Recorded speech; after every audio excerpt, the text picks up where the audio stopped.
बिस्मिल्लाहिर्रहमानिर्रहीम।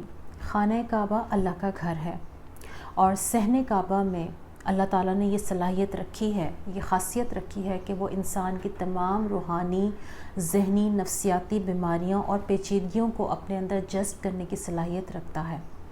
ग़िलाफ़ काबा का रंग काला भी इसलिए है कि काला रंग अपने अंदर हर तरह की रोशनी को जज़्ब करने की सलाहियत रखता है और हमारी तमाम नेगेटिविटीज़ को वो अपने अंदर जज़्ब कर लेता है।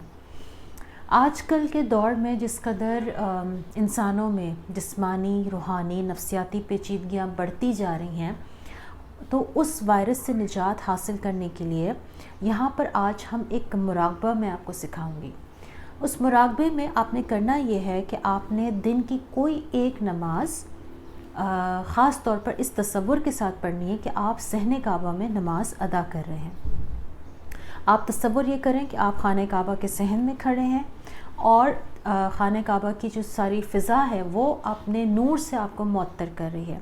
नमाज़ पढ़ते हुए जब आप सजदे में जाएं तो ये महसूस करें कि आपके अपने अंदर जितनी भी नेगेटिव एनर्जी है, रूहानी, जिस्मानी, नफ्सियाती जो भी बीमारियां हैं, उसका जो वायरस है वो अपनी तमाम तर नेगेटिव एनर्जीज़ के साथ ज़मीन में अर्थ हो रहा है। इस तरह जब आप नमाज अदा करेंगे तो आप ना सिर्फ़ ख़ुद को अंदर से हल्का महसूस करेंगे बल्कि आप एनलाइटेंड भी होंगे। और इस तरह से नमाज अदा करने से, यानी ये एक मुराक़बा काबा की नमाज है, इस तरह की नमाज अदा करने से आप अपने आप को नहायत पुरसुकून और मुतमईन महसूस करेंगे और आप अपनी तमाम नेगेटिव एनर्जीज से इंशाअल्लाह ताला निजात हासिल कर लेंगे।